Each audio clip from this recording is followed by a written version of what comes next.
Chapitre 1. Les fondations se fissurent. Blake Morrison avait toujours cru en la construction durable.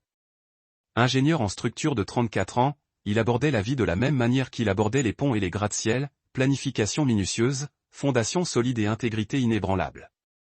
Son mariage avec Tiffany lui avait semblé être son plus grand projet de construction, une œuvre magnifique qu'ils avaient bâtie ensemble pendant 8 ans. Blake était issu d'une famille modeste du Montana rural, où son père dirigeait une petite entreprise de construction et sa mère enseignait à l'école primaire. Il avait obtenu son diplôme d'ingénieur grâce à des bourses et des emplois d'été éreintants, sans jamais accepter une aide qu'il n'avait pas méritée. Cette éthique du travail lui avait été utile à Denver, où il avait gravi les échelons jusqu'au poste d'ingénieur principal chez Pinnacle Design Group, supervisant d'importants projets d'infrastructure dans la région des Rocheuses. Tiffany, quant à elle, avait grandi dans le quartier huppé de Cherry Hills Village, à Denver.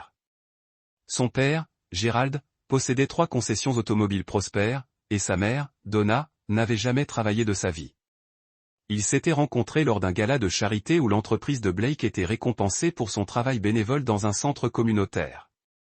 Tiffany avait été séduite par sa confiance tranquille et son authenticité, des qualités qui semblaient exotiques dans son monde de bébés financé par des fonds fiduciaires et d'arrivistes. Leur fille Emma, maintenant âgée de 6 ans, était la lumière de la vie de Blake. Avec les cheveux noirs et les yeux marrons sérieux de son père, elle était précoce et gentille, montrant les premiers signes de l'esprit analytique de Blake. Blake attendait avec impatience ce voyage d'affaires à Portland, sachant qu'à son retour, Emma lui parlerait avec enthousiasme de la première année et des projets de Tiffany pour leur prochain anniversaire. Le projet à Portland s'était terminé plus tôt que prévu, un rare coup de chance qui avait permis à Blake de prendre un vol plus tôt pour rentrer. Il avait prévu de faire une surprise à Tiffany et Emma, peut-être de les emmener dîner dans ce restaurant italien qu'Emma adorait. La maison était silencieuse lorsqu'il entra par le garage, sa valise à roulettes résonnant dans le hall d'entrée en marbre, première demande de rénovation de Tiffany après l'achat de la maison. Tiffany. Emma. Je suis rentré. Blake appela en posant sa mallette. Le bruit qui lui parvint de l'étage lui glaça le sang. C'était Emma qui pleurait. Pas les éclats dramatiques d'une crise de colère, mais les sanglots brisés et vaincus d'une enfant dont l'esprit était anéanti. Blake monta les escaliers 3 par 3, suivant le bruit jusqu'à la salle de bain principale. Ce qu'il y trouva se rejouerait dans son esprit comme un cauchemar pendant des mois. Emma, sa fille brillante et magnifique, était à 4 pattes en train de récurer la cuvette des toilettes. Elle portait un tablier rose sur lequel quelqu'un avait écrit une croix, et un marqueur indélébile. L'eau des toilettes et des produits d'entretien avait éclaboussé ses vêtements d'école et ses cheveux. Debout derrière elle se tenait Tiffany, les bras croisés, un sourire narquois. Gerald était assis sur le fauteuil de lecture de la salle de bain, le ventre affalé par sa ceinture, tout en sirotant une bière. Donna s'appuya contre l'encadrement de la porte, se limant les ongles avec une indifférence pratiquée. « S'il te plaît, maman, je suis désolé pour le cookie. » Emma octa à travers ses larmes. « J'avais juste faim. » Être désolé ne résout rien. Tiffany s'exclama, « Tu dois apprendre qu'il y a des conséquences au vol. » Le rire rauque de Gerald emplit la salle de bain. « Autant t'habituer au ménage, petite fille. Tu n'es pas assez intelligente pour autre chose. Être femme de ménage te convient parfaitement. » La rage qui envahissait Blake était sans précédent. Elle naquit dans sa poitrine comme de l'acier en fusion et se répandit dans tout son corps. Mais Blake Morrison était un homme de contrôle, un homme qui calculait chaque mouvement. Au lieu d'exploser, il devint parfaitement, dangereusement calme. « Emma, viens ici, dit-il doucement depuis l'embrasure de la porte. » Sa tête se tourna brusquement vers lui. Le visage d'Emma s'illumina à travers ses larmes. « Papa. » Elle se releva précipitamment, manquant de glisser sur le sol mouillé. Blake s'agenouilla et ouvrit les bras, la rattrapant alors qu'elle courait vers lui. Il sentait l'odeur des produits chimiques dans ses cheveux. Il vit les marques rouges sur ses genoux causées par le carrelage dur. Quelque chose de fondamental changea en lui. Une fondation solide depuis 34 ans se fissura soudainement, irréparable. « On s'en va, » dit Blake en soulevant Emma dans ses bras. Sa voix portait l'autorité d'un homme qui avait dirigé des équipes de construction et des salles de réunion. Mais maintenant, il y avait quelque chose de plus sombre. « Blake, ne sois pas ridicule, » dit Tiffany avec un rire nerveux. Elle a volé un cookie. Elle avait besoin d'apprendre. « On s'en va » répéta Blake en se tournant vers la porte. « Maintenant. » Il porta Emma jusqu'à sa chambre, attrapant son éléphant en peluche préféré et quelques vêtements de rechange. Il entendit les talons de Tiffany claquer derrière lui sur le parquet, sa voix montant en intensité tandis qu'elle exigeait des explications qu'il refusait de donner. « Blake, tu exagères. Mes parents essayaient juste de t'aider à te discipliner pendant ton absence. Emma a besoin de structure. » Blake s'arrêta en haut des escaliers et se tourna vers sa femme. Pendant 8 ans, il l'avait regardée avec amour, avec espoir, avec la satisfaction d'un homme qui avait construit quelque chose de valable. Maintenant, il voyait tout autre chose, de la faiblesse, de la cruauté, et une sorte de mal insignifiant qui se cachait sous une beauté superficielle. « Si jamais, dit Blake doucement. Si l'un d'entre vous touche à nouveau à ma fille, vous le regretterez pour le reste de vos très courte vie. » Gérald apparut dans le couloir, le visage rouge d'indignation. « Écoute-moi bien, mon garçon. C'est la maison de ma fille, et je serai damné si un ouvrier du bâtiment impulsif me le dit. » Le regard que Blake lui lança aurait pu le figer. Gérald ferma la bouche. Blake descendit l'escalier, Emma s'accrochant à son cou, et la fit monter dans son camion. Alors qu'il quittait l'allée en marche arrière, il aperçut Tiffany debout dans l'embrasure de la porte, ses parents à ses côtés. Il semblait perplexe, comme s'il ne comprenait pas pourquoi quelqu'un pourrait s'opposer à leur traitement d'une enfant de 6 ans. Ce soir-là, dans une chambre d'hôtel du centre-ville, Blake serra Emma dans ses bras tandis qu'elle s'endormait enfin. Il fixa le plafond, revoyant-la. Gâteau, entouré d'amis de l'école et de la famille qu'il aimait inconditionnellement. C'est la joie que vous ne verrez jamais, le rire que vous n'entendez jamais, l'amour que vous ne gagnerez jamais. Gérald regarda la photo avec un désir nu. S'il te plaît, Blake, je meurs ici. Les médecins disent, il me reste peut-être 2 ans. Je ne pourrais pas la voir une seule fois? Je ne pourrais pas essayer de faire amende honorable? Blake a rangé son téléphone et s'est levé. Gérald, vous aviez 8 ans pour être un grand-père pour Emma. 8 ans pour montrer sa gentillesse, son amour et son respect. Au lieu de cela, vous avez choisi d'être cruel. Vous avez choisi d'humilier un enfant pour votre propre divertissement. Ces choix ont des conséquences. Blake s'arrêta à la porte et regarda l'homme brisé dans la combinaison orange. Emma vivra toute sa vie sans jamais penser à vous. Elle obtiendra son diplôme d'études secondaires, ira à l'université, peut-être se marier, et aura des enfants qui lui feront une belle vie remplie de gens qui l'aimeront et de la respecter, et vous ne pourrez jamais visiter la crue. Blake a laissé la prison de la prison que Blake ne se sentira pas plus légère que ce qu'il a fait des mois. Préféré pour le penser comme une fermeture. En tant que mère endeuillée dont l'ancien mari a été séparé de crue de sa fille. Soutenez particulièrement la nouvelle vie de Tiffany tant qu'elle est restée loin d'Emma.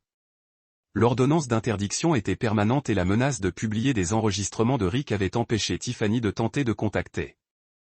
Blake soupçonnait qu'elle finirait par tenter de tendre la main à Emma quand Emma était plus âgée, mais ce serait le choix d'Emma de faire en tant qu'adulte. Rick Valdez purgeait 12 ans dans la prison d'État de Californie pour l'extorsion et l'agression sexuelle. Plusieurs de ses victimes s'étaient manifestées après son arrestation, peignant un tableau d'un prédateur qui avait systématiquement ciblé les femmes vulnérables pour l'exploitation financière et émotionnelle. Blake avait reçu des lettres de remerciement de 3 des victimes de Rick, des femmes dont la vie avait été détruite par ses projets de chantage jusqu'à ce que la preuve de Blake leur permettait de voir la justice. Le téléphone de Blake a sonné alors qu'il traversait les limites de la ville de Denver. Le nom de Lorraine est apparu à l'écran. « Comment ça s'est passé ?» demanda Lorraine sans préambule. « Exactement comme prévu, » a répondu Blake. Gérald S. dying, Tiffany S. remariée, et Emma construit un volcan pour son projet scientifique. Un volcan? Dois-je m'inquiéter pour ma maison? Flatterie. C'est pour l'école. Bien que, connaissant Emma, ce sera probablement le volcan le plus scientifiquement précis de l'histoire de la 3e année. Elle obtient cela de vous, a déclaré Lorraine. L'attention aux détails et l'impitoyabilité quand quelqu'un menace ce qu'elle aime. Cela aussi, Lorraine a accepté. Tu la prends ce soir ou demain matin? Ce soir. Elle me manque. Comme signifiait que 2 ans d'avoir Emma pour lui-même avait créé un lien entre eux qui se sentait incassable. Elle était son compagnon constant, sa plus grande réussite, sa raison de devenir le genre d'homme qui pouvait protéger les gens qu'il aimait de quiconque leur ferait du mal. Lorsque Blake est arrivé chez Lorraine, Emma a traversé la porte d'entrée avant même de garer le camion. Elle portait un jean et un pull violet, ses cheveux noirs recula en queue de cheval qui rebondissaient en courant vers lui. Papa, regarde ce que tante Lorraine m'a appris. Emma leva les mains, qui étaient recouvertes de farine et ce qui semblait être des pépites de chocolat. Nous avons fait des cookies, de vrais, pas du magasin. Blake l'a attrapé dans ses bras, ne se souciant pas de la fleur qui a transféré à sa chemise. En avez-vous sauvé pour moi? Bien sûr, mais j'en ai mangé 3. Est-ce que ça va? J'avais vraiment faim, et tante Lorraine a dit que c'était bien, mais je voulais m'assurer. Emma, dit Blake doucement, s'agenouillant à son niveau. C'est toujours normal de manger quand vous avez faim. Vous n'avez jamais à demander la permission pour cela. Il avait fallu 2 ans de réconfort constant, mais Emma commençait enfin à croire que ses besoins fondamentaux seraient toujours satisfaits sans question ni punition. Blake ressentit toujours une vague de colère chaque fois qu'elle montrait des signes des dégâts que Tiffany et ses parents avaient causés. Mais ces moments devenaient plus rares. « Avez-vous terminé votre volcan ?» demanda Blake en marchant vers la maison de Lorraine. « Presque. J'ai juste besoin d'ajouter le mélange chimique final. Voulez-vous le voir exploser demain? » Je ne le manquerai pas, a déclaré Blake. Ce soir-là, alors que Blake glissait Emma dans le lit dans la chambre d'amis chez Lorraine, elle a posé la question qui avait construit dans l'esprit de Blake toute la journée. « Papa, allons-nous vivre ici pour toujours ?» Emma a considéré ceci avec ses aiguilles. « Amusant, mais notre appartement me manque à Denver et j'aime votre nouveau bureau. De grandes maisons avec des chantiers où vous pourriez avoir un chien si vous en vouliez un. » Les yeux d'Emma se sont étendus. « Vraiment? Un vrai chien? Un vrai chien et une vraie cour et une vraie chambre qui vous appartient avec les décorations que vous voulez. » Emma a jeté ses bras autour du cou de Blake. « Je vous aime, papa. Construire ensemble à l'avance. » Elle méritait un père qui bougerait le paradis et la terre pour la garder en sécurité, qui lui rendrait une vie digne de la personne extraordinaire qu'elle devenait. Blake lui avait construit exactement cette vie, et il s'assurait que cela dure éternellement. Chapitre 9. Héritage. 5 ans après ce jour de novembre, lorsque tout a changé, Blake Morrison se tenait à l'arrière de l'auditorium de la Denver Academy, regardant sa fille de 11 ans prononcer le discours valedictorien pour son diplôme d'école primaire. Emma était devenue grande et confiante, ses cheveux noirs atteignant maintenant ses épaules et ses yeux bruns graves scintillant d'intelligence et d'humour. « Quand j'étais petite, dit Emma dans le microphone, sa voix claire et forte. Je pensais que smart signifiait ne jamais faire d'erreur. Mais j'ai appris que smart signifie réellement apprendre de vos erreurs et aider d'autres personnes à apprendre de la leur. » Blake sourit, reconnaissant sa propre influence dans les paroles d'Emma, mais aussi la personne unique qu'elle deviendrait. Emma Morrison allait changer un jour le monde. Blake en était certain. Mon père me dit toujours que nous construisons nos vies un choix à la fois. Emma a poursuivi, chaque jour, nous choisissons d'être gentils ou méchants, courageux ou effrayés, serviables ou égoïstes. Les choix que nous faisons ne nous affectent pas seulement, ils affectent tout le monde autour de nous. Donc, je veux défier tout le monde ici pour faire des choix qui construisent quelque chose de beau. Le public a éclaté en applaudissements, et Blake a senti des larmes se piquer les yeux. C'était la petite fille qui s'était une fois excusée d'avoir faim, qui avait autrefois été forcée de frotter les toilettes tandis que les adultes riaient de son humiliation. Maintenant, elle se tenait devant des centaines de personnes qui parlaient avec la confiance de quelqu'un qui valait sa propre valeur. Ses camarades de classe. S'assurer que tout le monde se sent inclus. Au cours de mes 30 années dans l'éducation, j'ai rarement vu un enfant avec un sentiment aussi fort de la justice combiné à une véritable compassion. Vous devriez être très fiers. Blake était fier. Emma était devenue exactement le genre de personne que Blake avait espéré qu'elle allait devenir. Assez fort pour se défendre et les autres. Bon assez pour se soucier des gens qui se débattaient. Assez intelligent pour résoudre des problèmes complexes et assurer suffisamment de valeur pour qu'elle n'ait pas besoin de diminuer les autres pour se sentir importante. Emma est apparue à côté de Blake, portant toujours son bonnet de graduation, mais avec sa robe formelle maintenant accessoirisée avec une tache de jus de la réception. Prêt à rentrer à la maison, diplômé? Demanda Blake. Prêt, dit Emma, alors s'arrêta. Papa, pouvons-nous nous arrêter à la librairie sur le chemin du retour? Je veux obtenir un livre sur l'architecture. Si je vais vous aider à concevoir des bâtiments, je devrais probablement en savoir plus. Le cœur de Blake a gonflé. Emma l'accompagnait sur des sites d'emploi depuis l'année dernière, posant des questions réfléchies sur l'ingénierie structurelle et montrant une aptitude naturelle pour le raisonnement spatial. Morrison & Associates était devenue l'une des entreprises les plus respectées de Denver, spécialisée dans les bâtiments éducatifs et communautaires qui privilégient à la fois la fonction et le bien-être émotionnel. Nous pouvons certainement nous arrêter à la librairie, a déclaré Blake. Mais d'abord, j'ai quelque chose à vous montrer. Blake a conduit Emma sur le chantier de construction où Morrison & Associates le dernier projet prenait forme. La nouvelle aile de l'hôpital pour enfants de Denver était encore à plusieurs mois après l'achèvement, mais le cadre en acier a clairement décrit ce qui allait devenir un établissement de pointe pour les soins pédiatriques. C'est là que les enfants malades viendront s'améliorer, a expliqué Blake en parcourant la zone de construction, tous deux portant des casques. Chaque décision que nous avons prise au sujet de ce bâtiment a été conçue pour faire en sorte que les enfants se sentent en sécurité et pleins d'espoir. Emma a étudié la construction avec la même intensité que Blake a apporté à son travail. Les fenêtres sont vraiment grandes, a-t-elle observé. Ainsi, les enfants peuvent voir le ciel et se sentir connectés au monde extérieur même lorsqu'ils doivent rester au lit les contenant des épaules d'Emma en contenant la structure émergente. Tomber. C'était le genre de jour simple et parfait que Blake avait appris à chérir. Emma a bavardé sur ses plans pour le collège, ses idées pour améliorer la conception de l'hôpital et ses dernières recommandations de livres. Alors qu'ils rentraient chez eux à travers le crépuscule d'été de Denver, Emma s'est silencieuse. « Papa, dit-elle finalement. Vous êtes-vous déjà demandé ce qui se serait passé si vous ne m'avez pas éloigné de la maison ce jour-là » Blake considérait soigneusement la question. Emma connaissait le large aperçu de ce qui s'était passé avec Tiffany et ses parents. Blake avait toujours été honnête avec ses moyens de l'âge, mais c'était la première fois qu'elle avait posé une question aussi directe. « Je pense que vous auriez trouvé un moyen de survivre. » Blake a dit, « Vous êtes fort et intelligent et bon, monsieur, ces qualités ne disparaissent pas simplement parce que d'autres personnes essaient de les supprimer. » Mais serais-je la même personne que je suis maintenant ? Blake est entré dans leur allée et s'est tourné pour regarder sa fille. Peut-être pas exactement le même, mais vous êtes toujours vous. J'aime aussi notre vie. Harry Potter a Calculus Manuel, une table de rédaction où elle a travaillé sur les conceptions de bâtiments, des murs couverts de photographies de l'architecture s'émerveillent du monde entier. C'était la salle d'un enfant qui a été encouragé à explorer ses passions sans limitation.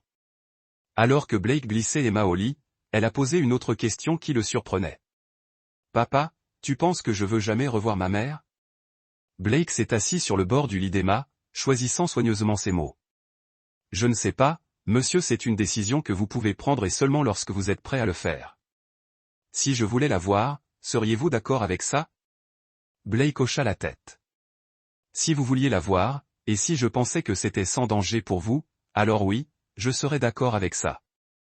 Mon travail consiste à vous protéger et à vous soutenir, à ne pas prendre vos décisions pour vous. » Emma était silencieuse pendant un moment.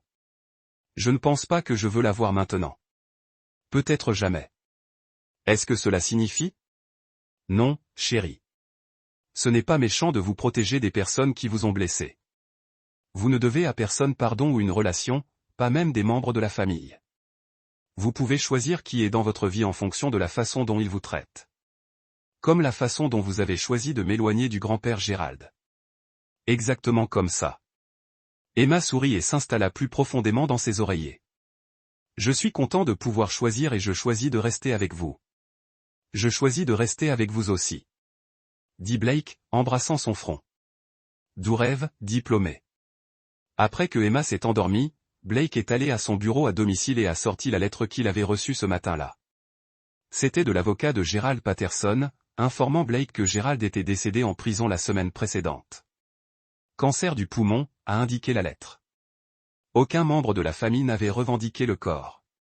Blake n'a rien ressenti dans la mort de Gerald, aucune satisfaction, aucune tristesse, juste une sorte de reconnaissance neutre qu'un chapitre avait finalement fermé. Gerald Patterson avait passé ces dernières années à comprendre exactement ce que sa cruauté lui avait coûté, et Blake considérait cette justice suffisante. Blake a déposé la lettre dans le dossier où il a gardé toute la documentation liée au début de la vie d'Emma. Dossier judiciaire, rapports médicaux, photos qui lui avaient prouvé ce qui lui avait été fait. Emma aurait accès à tout cela quand elle était plus âgée, si elle le voulait. Blake croyait à la transparence, même sur les vérités difficiles. Le téléphone de Blake bourdonnait d'un texte de Rodriguez. Tiffany a demandé le divorce du mari numéro 2. Je pensais que vous devriez savoir. Blake a supprimé le texte sans répondre. La vie de Tiffany n'était plus sa préoccupation tant qu'elle est restée à l'écart d'Emma. L'ordonnance d'interdiction était toujours en vigueur, et Blake n'avait aucune intention de permettre un contact jusqu'à ce qu'Emma soit assez ancienne pour faire ce choix à l'âge adulte. Blake a regardé autour de son bureau sur les dessins architecturaux et les plans d'affaires qui représentaient la vie qu'il avait construite pour lui-même et Emma. Morrison & Associates employait désormais 12 personnes et avait des projets dans 3 États. Plus important encore, tous les bâtiments qu'ils ont conçus incorporaient des principes de sécurité, d'accessibilité et de bien-être émotionnel. Blake Morrison avait appris que parfois la chose la plus importante que vous pouviez construire n'était pas une structure en acier et en béton. C'était une vie faite d'amour, de protection et d'engagement inébranlable envers les personnes qui comptaient le plus. Emma Morrison avait 11 ans, brillante et confiante et gentille. Elle grandirait en sachant qu'elle était valorisée et protégée, que sa voix importait, qu'elle pourrait construire tout ce qu'elle pouvait imaginer. Elle n'aurait plus jamais à s'excuser d'avoir faim, de ne jamais avoir à gagner de l'amour grâce à la subsistance, n'a jamais à accepter la cruauté de personnes qui prétendent se soucier d'elle.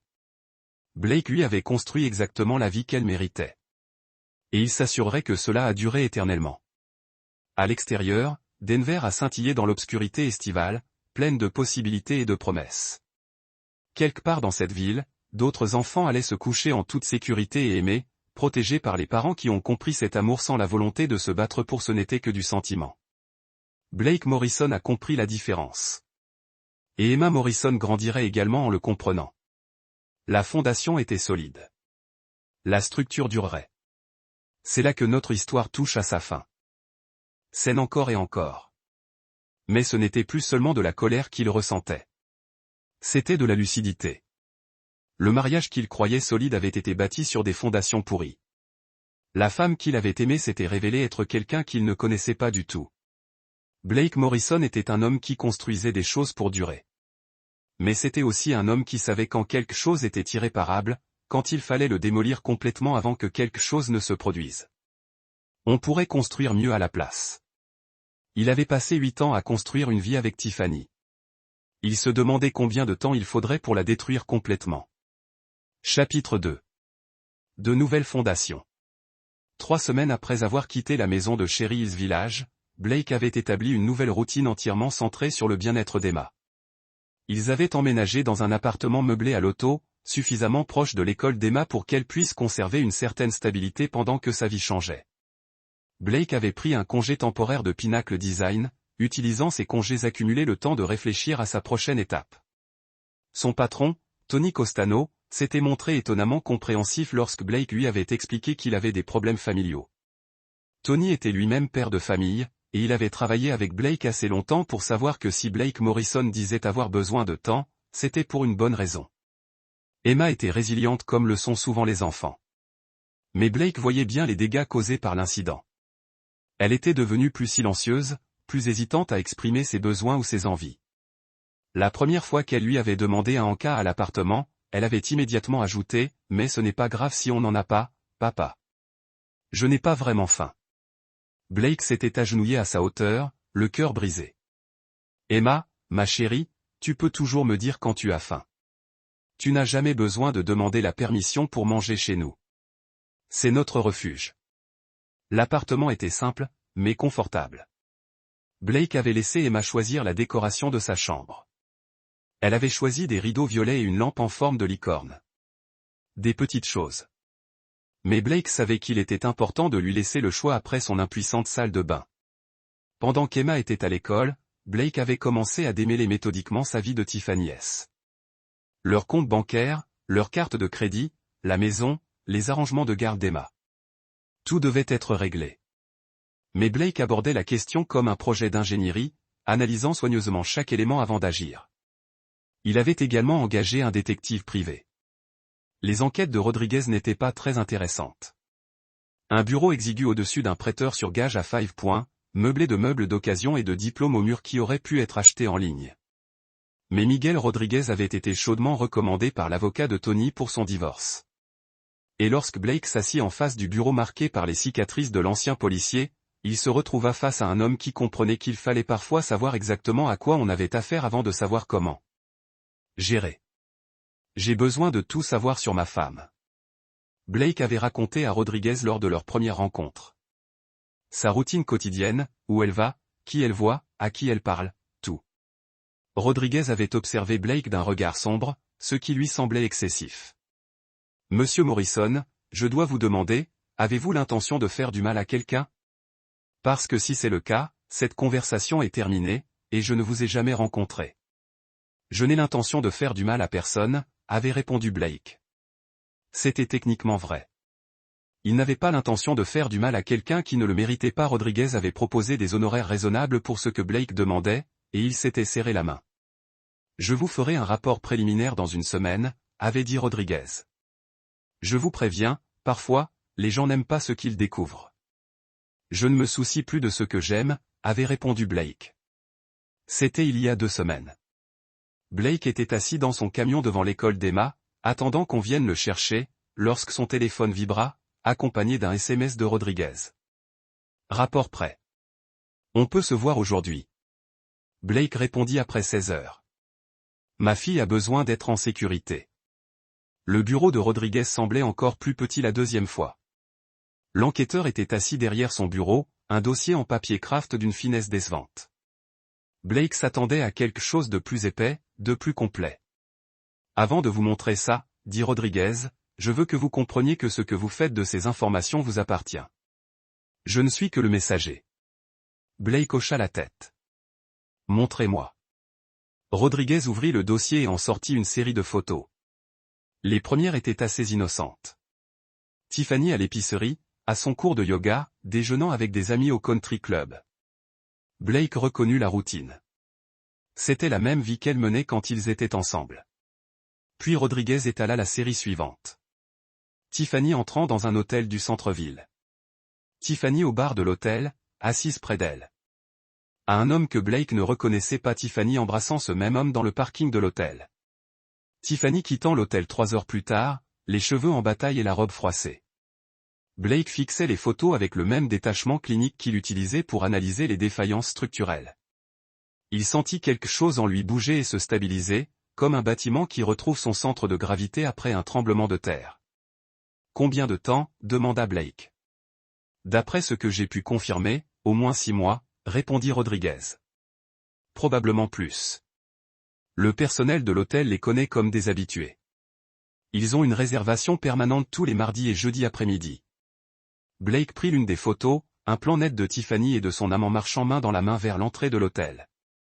L'homme était grand, athlétique, probablement la petite trentaine.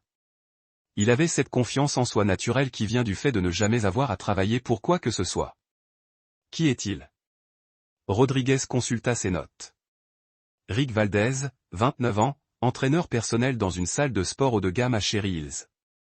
Divorcé, sans enfant, vit en copropriété, les paiements de l'indemnité de son ex-femme. Il n'arrive pas à tout couvrir. Il a une réputation en ville. Spécialisé dans les femmes au foyer qui s'ennuient et qui ont de l'argent à dépenser. Blake a soigneusement posé la photo. Quoi d'autre? Votre femme a été plus active que la simple liaison. Elle a parlé à une avocate spécialisée en divorce, Patricia Hanley, l'une des plus chères de la ville. D'après son historique de recherche auquel j'ai pu accéder grâce au détective privé qu'elle a engagé pour vous suivre, elle prépare tout ça depuis des mois. Elle monte un dossier pour obtenir la garde exclusive de votre fille et une pension alimentaire maximale. Rodriguez a sorti un autre document. Elle a également documenté des choses pour vous dépeindre comme un père indigne. Des nuits tardives au travail, des voyages d'affaires, cet incident où vous avez emmené Emma de la maison. Elle vous présente comme quelqu'un d'instable et potentiellement dangereux. Blake a assimilé ces informations comme s'il lisait des spécifications techniques. Chaque détail comptait. Chaque fait constituait un élément des fondations qu'il construisait pour la suite. Et ce n'est pas tout. Rodriguez a continué. Ses parents sont impliqués. Gérald s'est vanté à son country club de la façon dont ils allaient gérer ça. Garçon, pour tout ce qu'il vaut. Ils ont raconté aux gens que tu as abandonné ta famille, que tu es en pleine dépression. Blake leva les yeux des photos. Ils pensent avoir déjà gagné. De mon point de vue, ils pensent que tu vas te laisser faire et accepter tout ce qu'ils te lancent, dit Rodriguez. Ils pensent que parce que tu es parti de rien et qu'ils ont de l'argent et des relations, tu vas plier bagage. Blake rassembla les photos en une pile bien nette. Que ferais-tu dans ma situation? Rodriguez se renversa dans son fauteuil. Moi? Je m'assurerai qu'ils comprennent que ce n'est pas parce que quelqu'un est silencieux qu'il est faible. Mais je serais intelligent. Ces gens ont de l'argent, des avocats et des relations. Si tu les soutiens, tu perdras. Blake se leva, glissant le dossier sous son bras. Combien te dois-je pour la surveillance continue? Tu veux que je continue à surveiller? Je veux que tu surveilles tout, dit Blake. Chaque mouvement, chaque conversation, chaque personne à qui il parle. Je veux connaître leur routine, leurs habitudes, l'heure des faiblesses, toutes. Rodriguez a cité un chiffre qui aurait poussé Blake à partir il y a un mois. Maintenant, cela lui semblait un investissement raisonnable. Étage M. Rodriguez. Blake s'arrêta à la porte. J'ai besoin que vous examiniez Rick Valdez plus attentivement. Son passé, son histoire, ses habitudes. Je veux savoir quel genre d'homme ma femme a préféré à moi. Ce soir-là, après qu'Emma soit allée se coucher, Blake s'assit à la table de sa cuisine, les photos étalées devant lui. Pendant 8 ans, il avait construit sa vie autour de l'idée que Tiffany était la femme qu'il avait épousée, que leur famille méritait d'être protégée et nourrie. Maintenant, il comprenait qu'il avait bâti sur des sables mouvants. Mais Blake Morrison savait comment travailler sur un terrain instable. On n'essayait pas de construire dessus. On le déblayait complètement et on repartait sur des fondations solides. Il regarda une dernière fois la photo de Tiffany et Rick Valdez, mémorisant le visage de l'homme. Puis il rassembla toutes les photos dans le dossier et le rangea dans le petit coffre-fort qu'il avait acheté pour l'appartement. Demain, il commencerait. Construire quelque chose de nouveau, quelque chose qui durerait. Chapitre 3. Le plan directeur. Le retour de Blake au travail après un mois de congé fut accueilli avec une curiosité respectueuse que ses collègues savaient mieux se garder d'exprimer directement. Il avait toujours été discret sur sa vie privée, et cette discrétion lui était désormais précieuse. Lorsqu'on lui demandait comment il allait, il répondait toujours la même chose, prenant les choses au jour le jour. Ce que Blake omettait, c'est que ses journées étaient désormais structurées autour d'un projet bien précis. Tony Costano l'avait accueilli avec une mission majeure, une évaluation structurelle complète de la Millennium Tower, un gratte-ciel de luxe dont les fondations présentaient des problèmes inquiétants. C'était exactement le genre de projet complexe et à enjeux élevés qui passionnait Blake. Mais surtout, cela lui donnait une raison légitime de travailler tard, de prendre de longs déjeuners et de parcourir la ville avec la liberté qu'exigeait son enquête. Les rapports de Rodriguez étaient devenus plus détaillés au cours des 2 dernières semaines. Blake savait désormais que la liaison de Tiffany et Rick durait depuis plus d'1 an, soit plusieurs mois avant son voyage d'affaires à Portland. Il savait que Rick Valdez avait pour habitude de séduire les femmes mariées fortunées, utilisant sa position de coach personnel pour accéder à leur vie et à leur lit. Il savait que Tiffany n'était pas sa seule conquête actuelle. Il y avait aussi Catherine Bellwood, l'épouse d'un important promoteur immobilier, et Lisa Chin, dont le mari possédait une chaîne de restaurants haut de gamme. Mais l'information la plus intéressante provenait de l'analyse approfondie de Rodriguez sur le passé de Rick. Rick Valdez n'était pas seulement un briseur de ménage en série. C'était un homme au goût de luxe et au contrôle de ses impulsions limitées. Son divorce avec son ex-femme avait été substantiel, mais il en avait dépensé la majeure partie dans un investissement raté dans un restaurant branché. Son entreprise de coaching personnel était prospère, mais pas suffisamment pour lui permettre de vivre pleinement. Il avait 2 mois de retard sur ses paiements de copropriété et avait accumulé d'importantes dettes de cartes de crédit. Rick Valdez avait désespérément besoin d'argent, ce qui le rendait prévisible, et les personnes prévisibles étaient faciles à manipuler. Le plan de Blake avait commencé à prendre forme 3 jours auparavant, autour d'un café avec un vieil ami de fac. Danny Clough avait pris après son diplôme, il a suivi une voie différente, grâce à son diplôme d'ingénieur, il s'est lancé dans la promotion immobilière.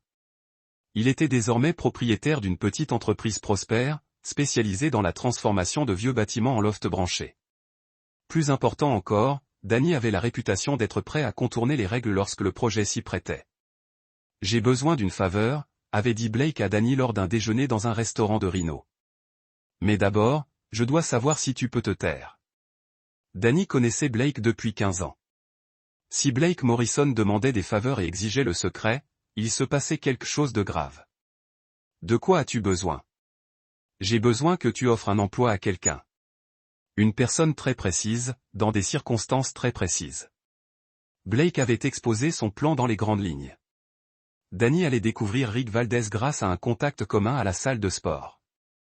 Danny allait chercher un consultant en fitness pour un nouveau complexe résidentiel de luxe qu'il construisait. Le poste serait extrêmement bien rémunéré, mais il obligerait Rick à déménager à Los Angeles pendant 6 mois pour superviser la construction du centre de fitness et embaucher du personnel. C'est à propos de ta femme, n'est-ce pas, avait demandé Danny quand Blake termina son explication. Il s'agit de protéger ma fille. Blake avait répondu. C'était vrai, même si ce n'était pas toute la vérité. Danny avait accepté, à condition que Blake lui rende un service important en retour. Le lendemain, Rodriguez avait signalé que Rick avait reçu un appel d'une personne prétendant lui avoir été recommandée par l'un de ses clients. Rick avait accepté de rencontrer le représentant de l'entreprise de Danny la semaine suivante. Mais se débarrasser de Rick Valdez n'était que la première phase du plan de Blake. La deuxième phase exigeait une expertise différente. La sœur de Blake, Lauren, vivait à Chicago, où elle travaillait comme experte comptable pour l'un des grands cabinets de conseil. Lauren Morrison Drake avait 2 ans de plus que Blake et avait hérité du scepticisme de leur père et de l'intelligence vive de leur mère. Elle avait elle-même traversé un divorce difficile 3 ans plus tôt et en était ressortie plus dure et plus cynique, mais aussi plus efficace pour se protéger et protéger ceux qui lui étaient chers. Blake l'appela un jeudi soir après qu'Emma soit allée se coucher. « Blake, mon Dieu, je n'ai pas de nouvelles. De toi depuis des mois. Comment allez-vous, Tiffany et toi? Comment va ma magnifique nièce? Tiff et moi divorçons, dit Blake sans préambule et j'ai besoin de ton aide. » Lauren resta silencieuse un instant. Bon, que s'est-il passé?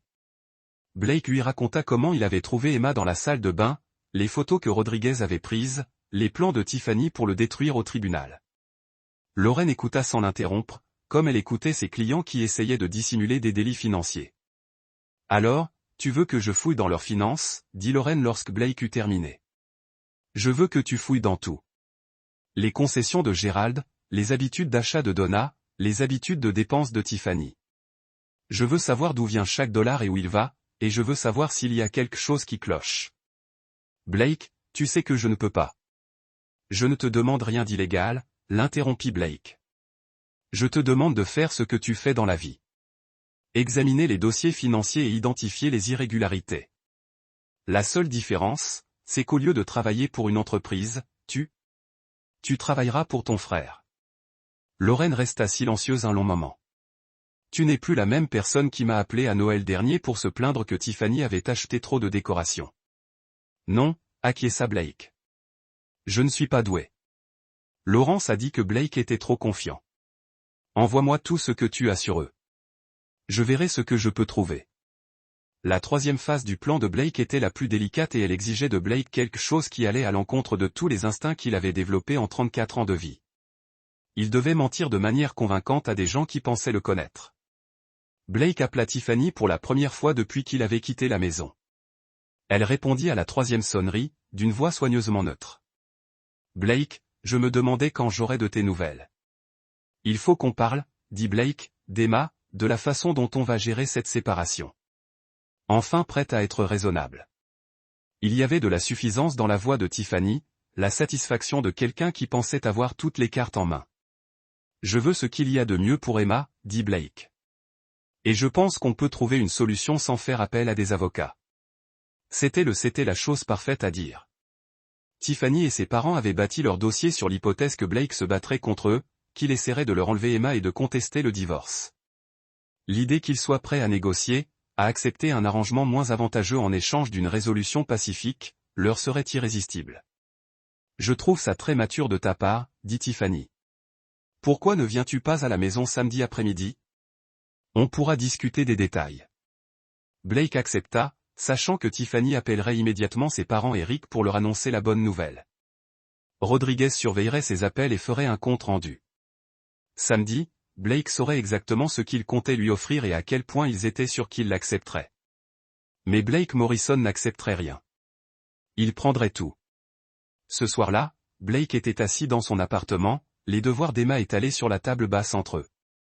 Elle travaillait sur une feuille de mathématiques, des problèmes simples d'addition et de soustraction qu'elle résolvait avec la même approche méthodique que Blake utilisait pour les calculs de structure. Papa Emma demanda sans lever les yeux de son travail. Est-ce que toi et maman vous recevez? Divorcé? Blake reposa le rapport qu'il était en train de lire. Qu'est-ce qui te fait poser cette question, ma chérie?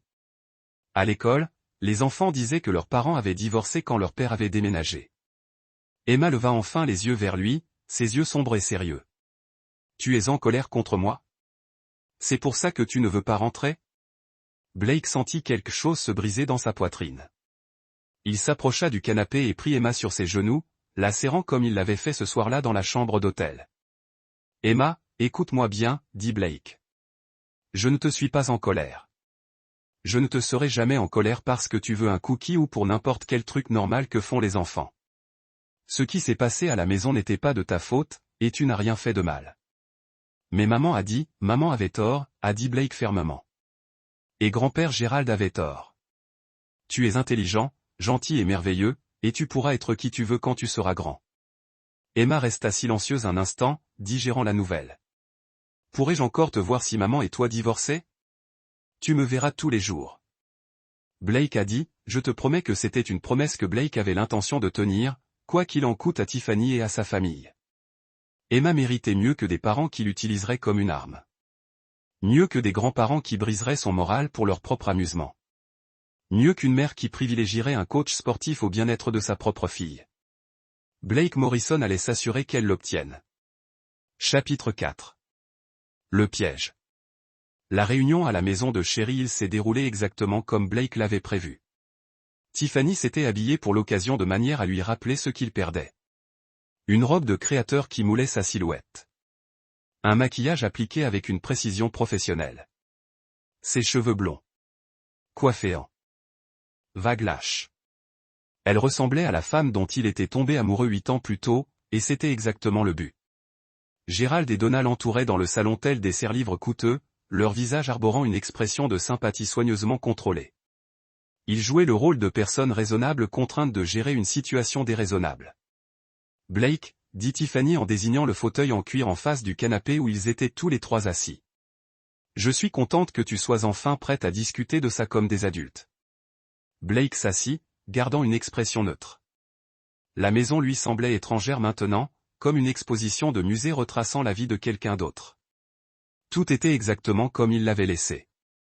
Les photos de famille sur la cheminée, les œuvres d'art d'Emma accrochées au réfrigérateur avec des aimants, le coussin qu'il avait offert à Tiffany pour son anniversaire l'année dernière. Mais plus rien ne semblait réel. J'ai réfléchi à ce qui est le mieux pour Emma, dit Blake. Et je pense que tu as raison, on n'a pas besoin de compliquer les choses plus que nécessaire. Les sourcils de Gérald se haussèrent légèrement. Il s'était préparé à une dispute, peut-être même l'attendait avec impatience. La raison de Blake perturbait leur scénario. Eh bien, dit Gérald en s'éclaircissant la gorge. C'est bon à entendre, fiston. Blake dut résister à l'envie de souligner que Gérald ne l'avait jamais appelé « fils » pendant les 8 années de son mariage avec Tiffany. Mais jouer son rôle l'obligeait à accepter le rameau d'olivier, aussi peu sincère soit-il. Je sais qu'Emma a besoin de stabilité, poursuivit Blake. Et cette maison est sa maison. Je ne veux pas perturber sa vie plus que nécessaire. Tiffany se pencha légèrement en avant, flairant la victoire. Exactement. Et même si c'est difficile pour nous tous, je pense que nous pouvons trouver un arrangement acceptable pour tous. Pendant l'heure qui suivit, ils énoncèrent leurs conditions avec une magnanimité prudente qui dissimulait à peine leur satisfaction. Blake aurait Emma un week-end sur 2 et un soir par semaine. Il paierait une pension alimentaire basée sur son salaire actuel, plus une pension alimentaire qui permettrait à Tiffany de maintenir son train de vie. Il céderait sa part dans la maison et en assumerait la responsabilité de la moitié. La dette conjugale. Blake réalisa que c'était presque exactement ce que Rodriguez avait prévu qu'ils offriraient. Ils avaient calculé le minimum qu'ils pouvaient lui donner tout en paraissant raisonnable aux yeux d'un juge du tribunal du divorce. Je pense que ces conditions sont justes, dit Donna lorsque Tiffany eut terminé de décrire leur proposition. Vu les circonstances. Quelles circonstances? Demanda Blake d'un ton doux. Gérald et Tiffany échangèrent un regard. Eh bien, dit Gérald, ton épisode où tu as emmené Emma de la maison. Ce genre d'instabilité est inquiétant en matière de garde d'enfants. Blake hocha la tête pensivement. Je comprends que tu puisses le voir ainsi. On ne cherche pas à te punir, Blake, dit Tiffany en tendant la main par-dessus la table basse pour lui toucher la main. On essaie juste de protéger Emma. Et honnêtement, avec ton emploi du temps, un week-end sur 2 est probablement tout le temps que tu aurais pour elle de toute façon. Blake baissa les yeux vers la main de Tiffany posée sur la sienne. Sa bague de fiançailles reflétait les lumières de l'après-midi qui filetaient à travers les fenêtres. La même bague qu'il avait achetée avec l'argent économisé en 2 ans de double journée de travail, à l'époque où il pensait que leur avenir valait la peine de se sacrifier. Il faudra que j'y réfléchisse, dit Blake. Parlant à Emma. Peut-être consulter un avocat pour être sûr que je comprends tout. Bien sûr, dit rapidement Tiffany. Prends ton temps. Mais Blake, j'espère que tu comprends que plus ça traîne, plus c'est dur pour tout le monde, surtout pour Emma. La menace implicite était subtile mais claire. Plus Blake résistait, plus il lui rendrait la vie difficile, et ils étaient sûrs d'avoir tous les moyens de pression. Blake quitta la maison avec leur proposition écrite et un délai de réponse. Il voulait une réponse dans les 2 semaines, ce qui leur permettrait de déposer les papiers avant les fêtes. Un divorce de Noël bien emballé. Ce qu'ils ignoraient, c'est que pendant qu'ils lançaient leur ultimatum, le plan de Blake progressait sur plusieurs fronts. L'entreprise de Danny Clough avait fait à Rick Valdez une offre qu'il ne pouvait refuser, un contrat de conseil à 6 chiffres qui réglerait tous ses problèmes financiers tout en le faisant quitter Denver pendant 6 mois. Rick avait accepté immédiatement, y voyant probablement une opportunité de prendre un nouveau départ à Los Angeles tout en gardant ses options ouvertes à Denver. Lauren avait terminé une analyse financière préliminaire des activités de Gerald avait révélé des irrégularités intéressantes dans les comptes de la concession. Rien d'illégal en soi, mais plusieurs transactions suggéraient que Gerald était plus créatif avec ses obligations fiscales que l'IRS ne l'aurait cru. Plus important encore, elle avait retracé les dépenses récentes de Tiffany et découvert que quelqu'un avait été très généreux en dons d'argent. Des dons qui correspondaient exactement au montant que Rick avait payé pour ses arriérés de loyer. Mais le développement le plus significatif provenait de la surveillance de Rodriguez. Rick Wizan Valdez n'avait pas prévu de se rendre seul à Los Angeles. Il avait demandé à Tiffany de l'accompagner, au moins pour le premier mois, pour l'aider à s'installer. Tiffany avait accepté, voyant apparemment cela comme une aventure romantique. Elle avait déjà pris des dispositions pour qu'Emma reste chez Gerald et Donna pendant son absence, leur expliquant qu'elle avait besoin de temps pour se ressourcer après le stress de la séparation. Blake avait désormais tout ce qu'il fallait pour la suite de son plan. Ce soir-là, tandis qu'Emma travaillait sur un puzzle à la table basse, Blake appela son propre avocat pour la première fois depuis que Rodriguez avait commencé son enquête. Patricia Chin n'était pas l'avocate spécialisée en divorce la plus chère de Denver. Mais elle était sans doute la plus efficace. Elle avait bâti sa réputation sur une préparation méticuleuse et une approche agressive qui prenait de court le conseil adverse. Blake l'avait choisie précisément parce qu'elle était tout ce que l'avocate de Tiffany n'était pas, zélée, minutieuse et dénuée de tout sentimentalisme. Monsieur Morrison, dit Patricia lorsque Blake joignit son téléphone à son bureau, je me demandais quand j'aurais de vos nouvelles. L'information circule dans les milieux juridiques lorsqu'on engage Miguel Rodriguez. Je suppose que vous savez. Pourquoi je vous appelle? Je suppose que cela signifie que vous êtes prêt à arrêter de jouer la défensive et à passer à l'attaque, répondit Patricia. Êtes-vous prêt à gagner, monsieur Morrison? Parce que si vous cherchez un arrangement à l'amiable, vous n'avez pas besoin de moi. Blake pensa à Emma à genoux dans cette salle de bain. À la confiance suffisante de Tiffany cet après-midi, à la cruauté désinvolte de Gerald envers un enfant de 6 ans. Je suis prêt à gagner, dit Blake. Bien. Mon bureau demain à 9h, apportez tout. Les documents financiers, les rapports de Rodriguez, toutes les communications que vous avez eues avec votre femme depuis la séparation. Étage M. Morrison. À partir de maintenant, vous ne parlez plus à votre femme ni à sa famille sans ma présence. Ils pensent avoir affaire au même homme qui les a laissés le piétiner pendant 8 ans. Il est temps de leur prouver qu'ils ont tort. Blake raccrocha et regarda Emma, qui avait réussi son puzzle. L'image d'un château avec de hautes tours et des murs solides. Regarde, papa, dit fièrement Emma. Je construis un château. C'est magnifique, ma chérie, dit Blake. Un château a besoin de fondations solides pour protéger ceux qui s'y trouvent. Comme notre appartement. Comme notre appartement. Blake acquiesça. Mais en plus grand. Beaucoup plus grand. Chapitre 5. Les pièces s'écroulent. Rick Valdez partit pour Los Angeles un mardi matin. 3 semaines après la rencontre de Blake à la maison. Rodriguez documenta son départ de la DIA avec la minutie que Blake avait appris à apprécier. Des photos de Rick chargeant ses bagages, les informations de sa carte d'embarquement, et même le numéro de la porte d'embarquement. 6 heures plus tard, Rick était en Californie, commençant son nouveau travail dans le prochain chapitre de sa destruction soigneusement orchestrée. Blake reçut le SMS de confirmation de Rodriguez alors qu'il examinait les calculs de structure pour le projet de la Millennium Tower. Il était logique, pensa Blake, qu'il analyse les problèmes de fondation tout en mettant la dernière main à son propre plan pour détruire le monde de Tiffany. Le timing était crucial. Tiffany rejoindrait Rick à Los Angeles dans 10 jours, apparemment pour un voyage d'introspection de 3 semaines qui l'aiderait à gérer son divorce. Elle avait déjà organisé le séjour d'Emma chez Gérald et Donna, qui avaient assumé le rôle de grands-parents endurcis, contraints de remettre de l'ordre dans la vie chaotique de leur fille, avaient accepté de jouer le rôle de grands-parents endurcis. Ce que Tiffany ignorait, c'est que Blake avait documenté chaque aspect de son abandon d'Emma.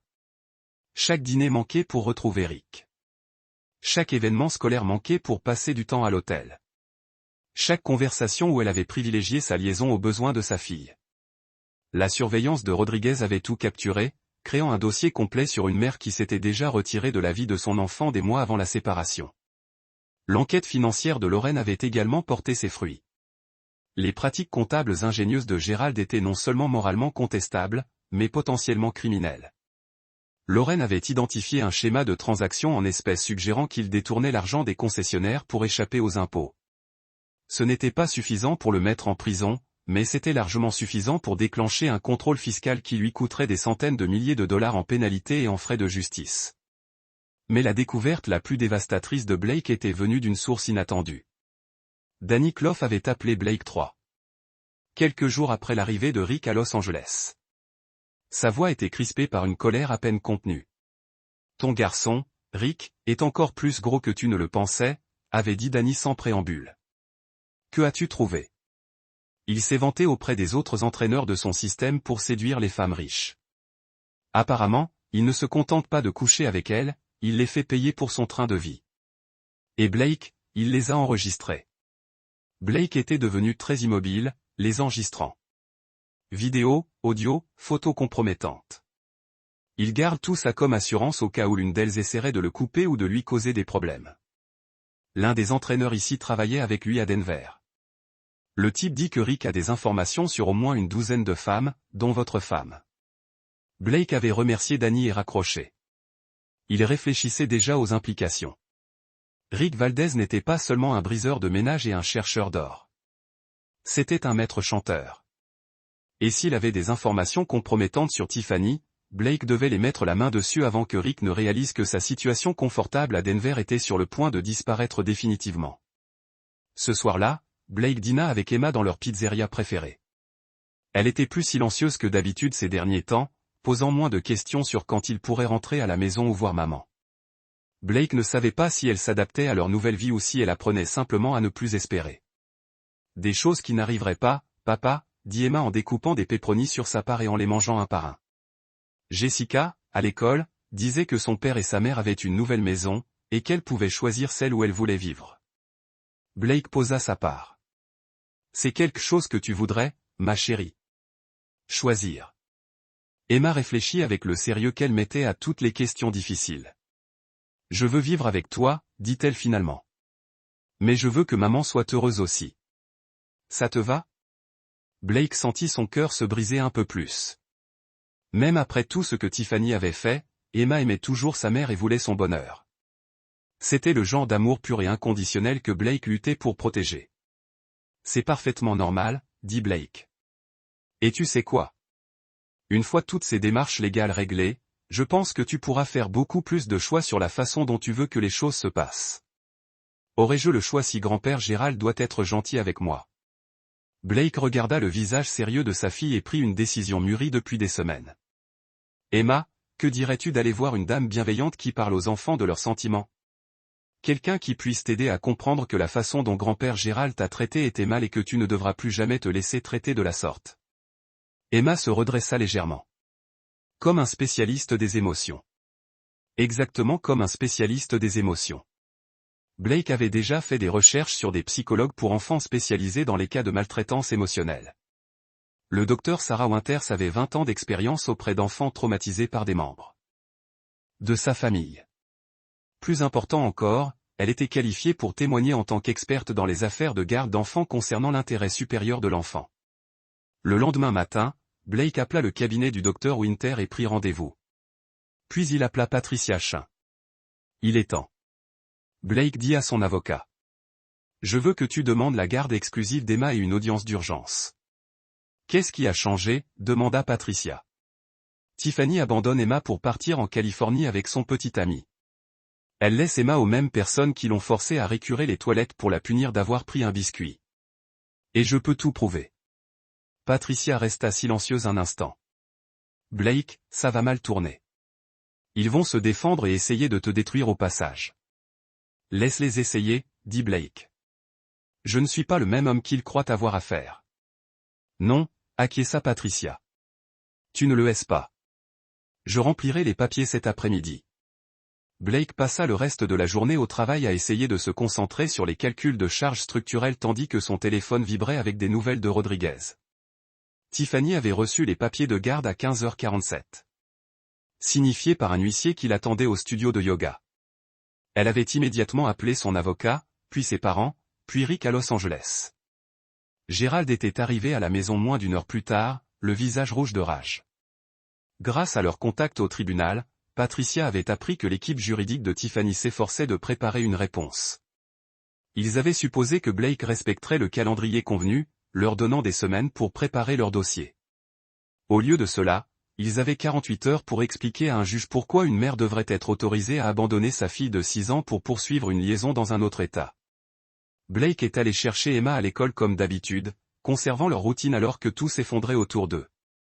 Elle a parlé de sa journée, du livre qu'ils lisaient en classe, du projet artistique qu'ils avaient commencé le matin.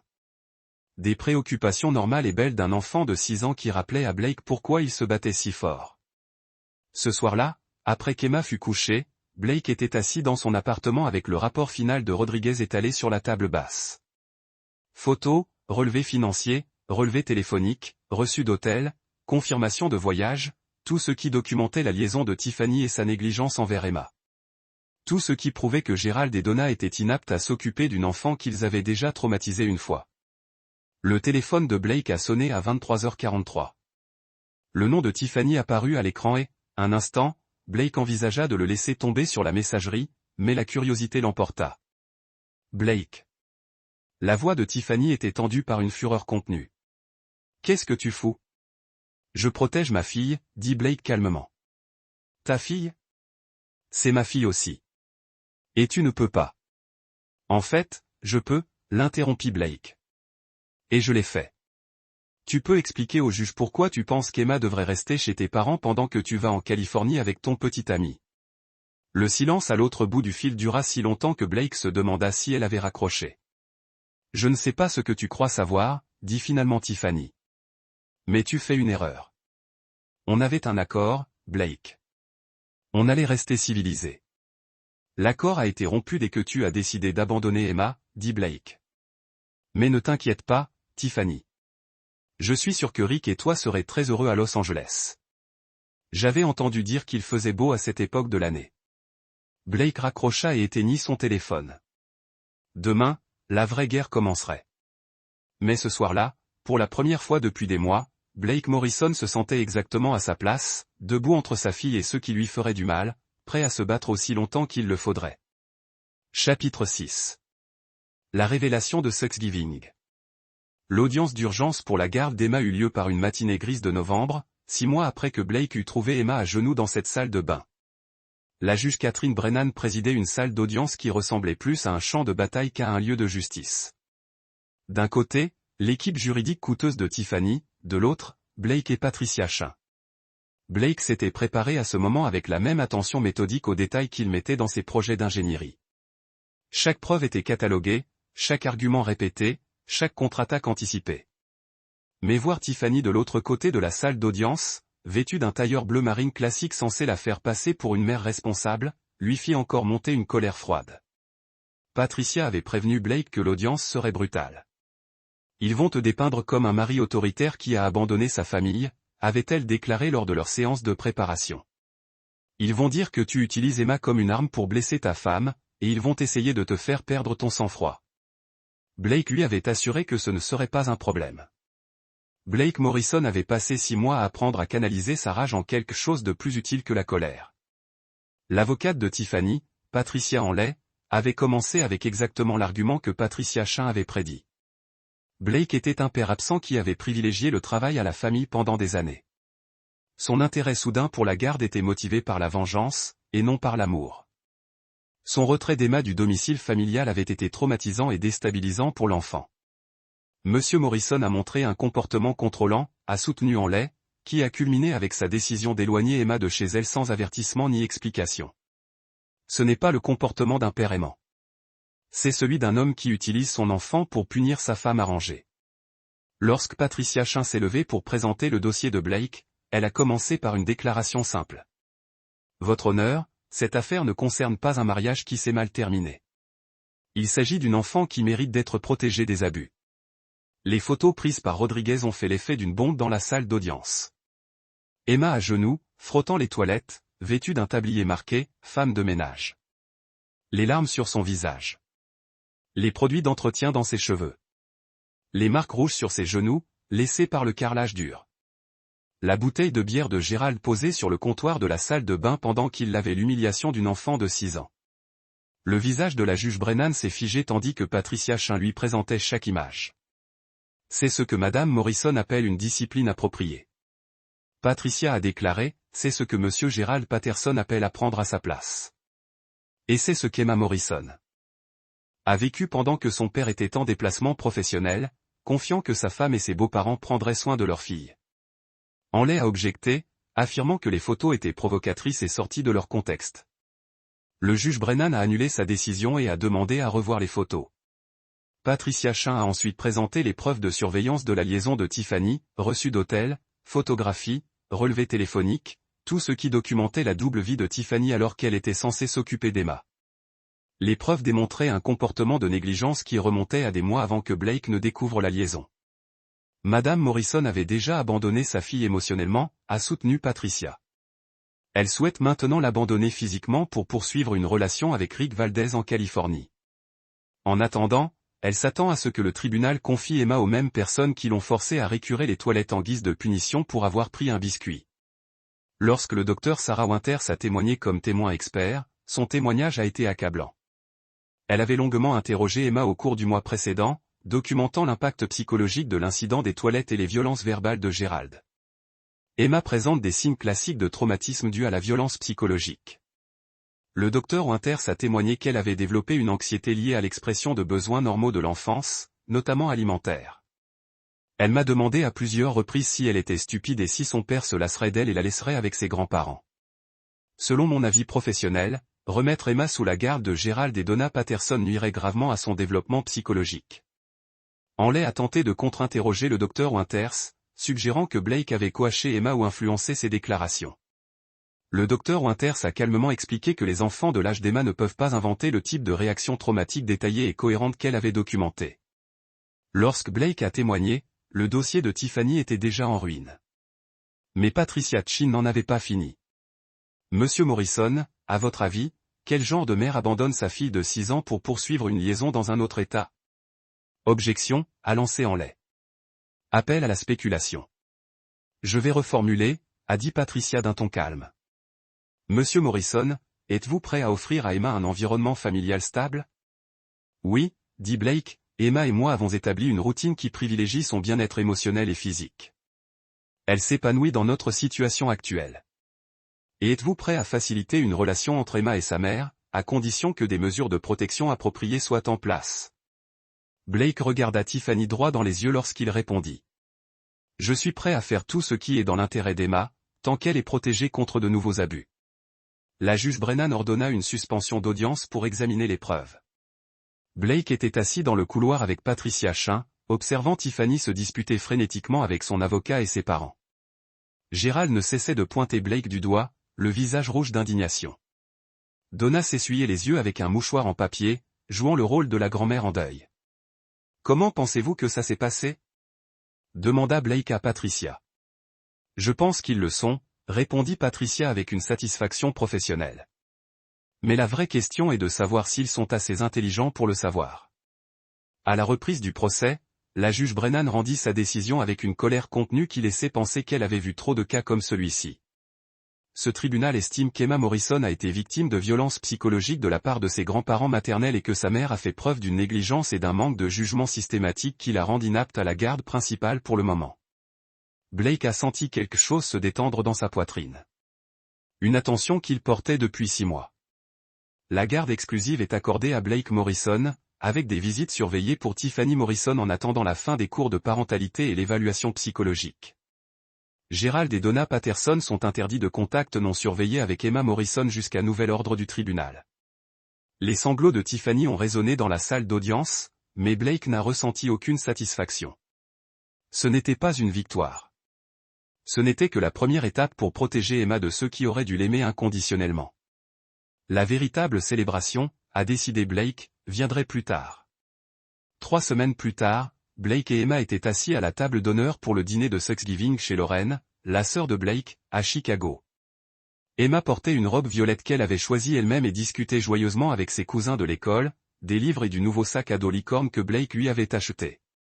C'est Emma qui a remarqué la première l'alerte sur le téléphone de Lauren. « Papa, pourquoi grand-père Gerald est à la télé ?» Blake a regardé l'écran du téléphone. Un journaliste du Denver News se tenait devant la concession phare de Gerald Patterson. La bannière en bas de l'écran indiquait « Un homme d'affaires local accusé d'évasion fiscale ».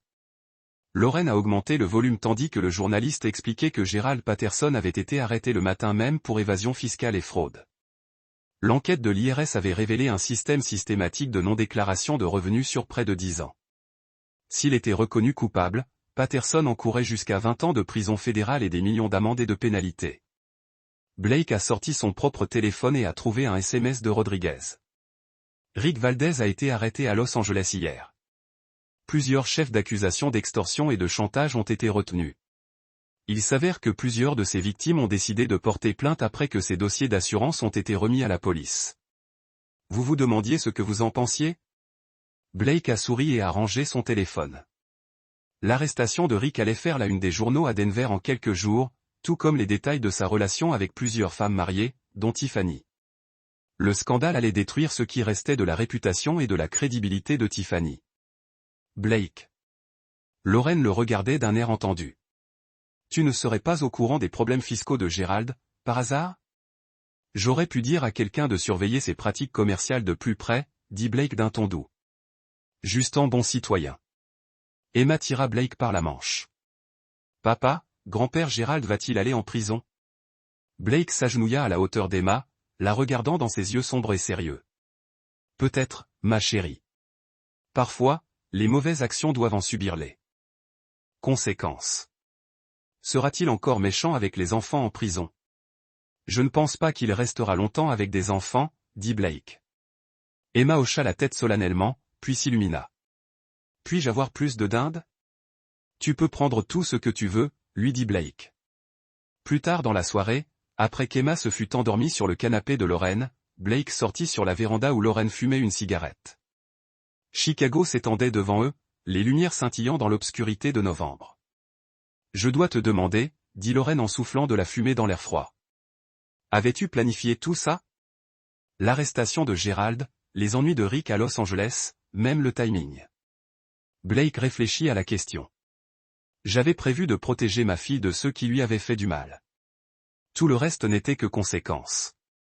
Des conséquences ? Répéta Lauren. Blake, tu as détruit la vie de 3 personnes en 6 mois. Non, dit Blake doucement. Ils ont détruit leur propre vie. J'ai juste fait en sorte que tout le monde le voie. Lauren écrasa sa cigarette et regarda son frère. Tu sais que Tiffany va essayer de reconstruire, n'est-ce pas ? Elle te rendra responsable de tout. Joue la victime. Essaie de revenir dans la vie d'Emma une fois que tout sera apaisé.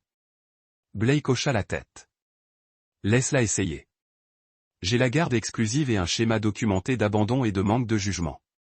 De plus, après l'éclatement du scandale avec Rick, aucun juge du Colorado ne la prendra au sérieux en tant que parent responsable.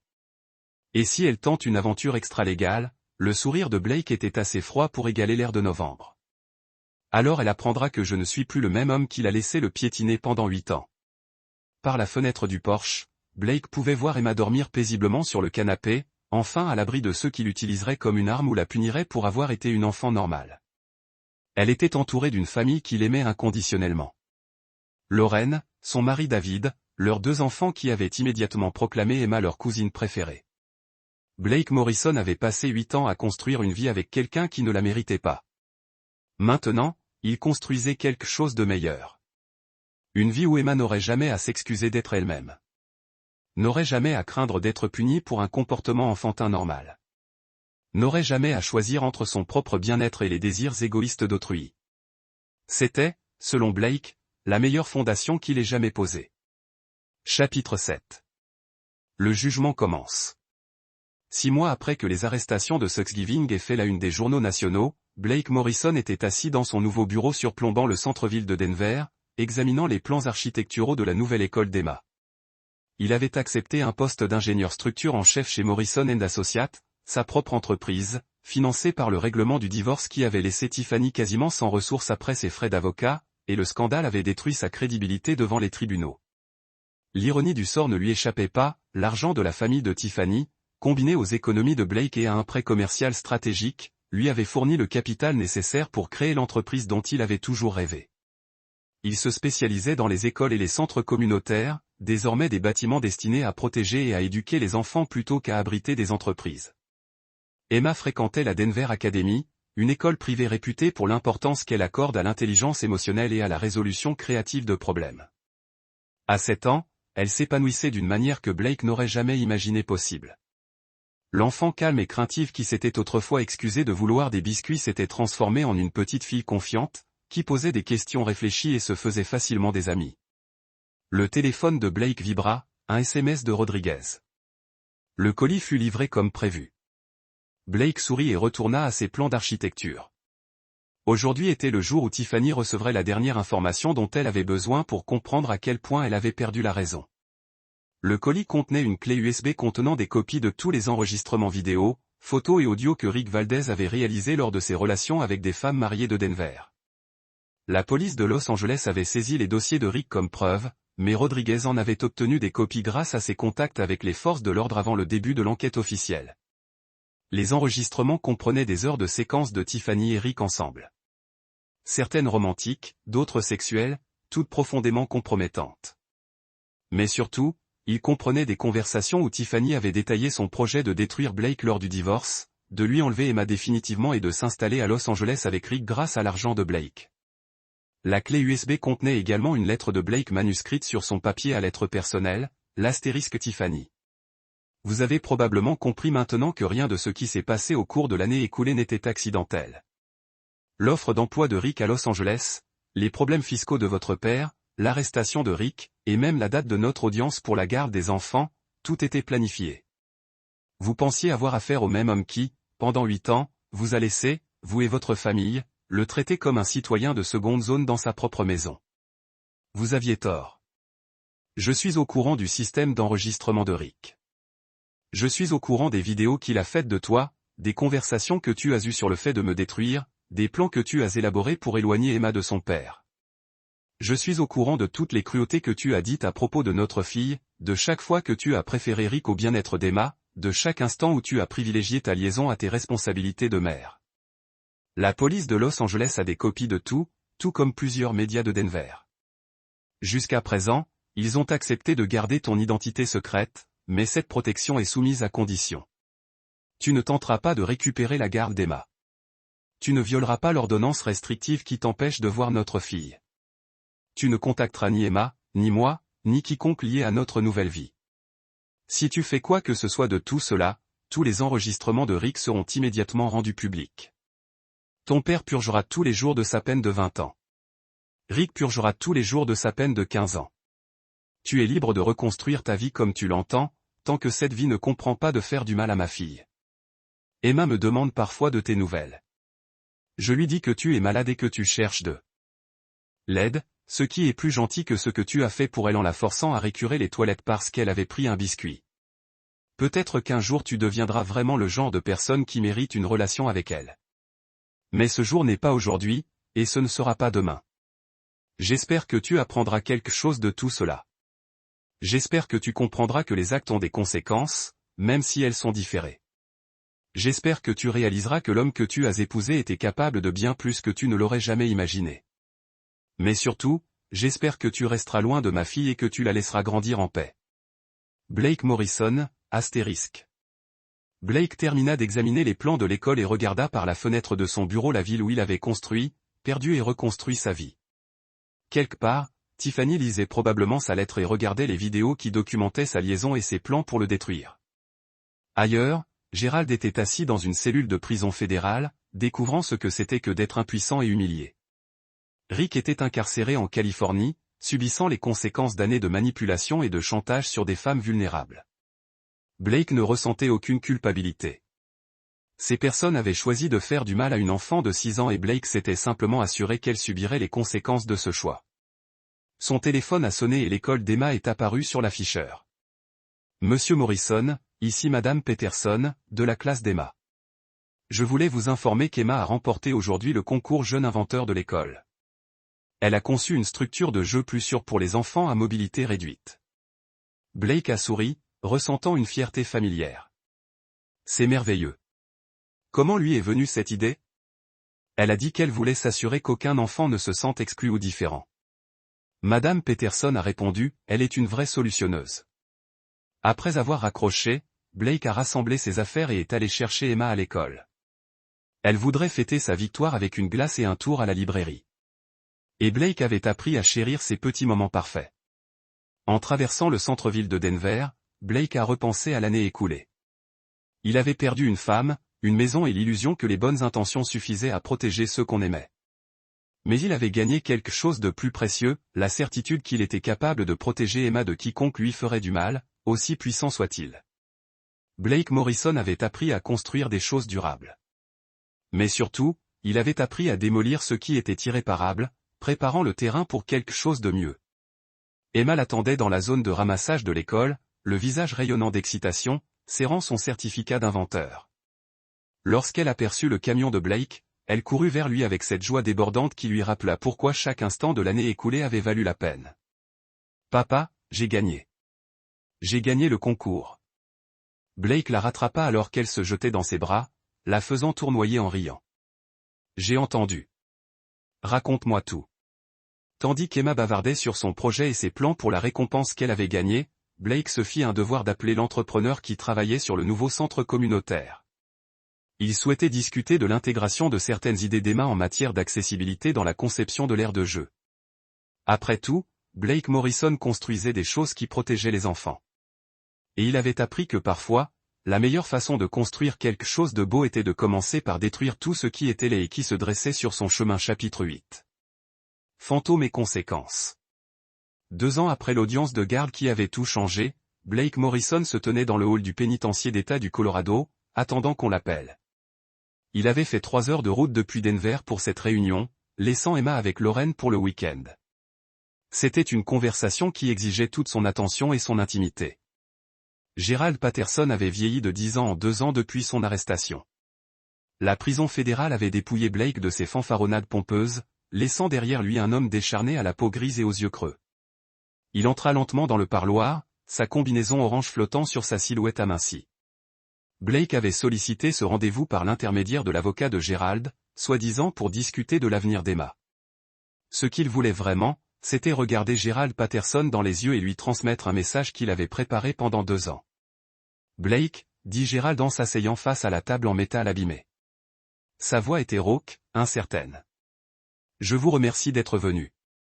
Je n'étais pas sûr que vous le feriez. »« Je tiens mes promesses » répondit Blake.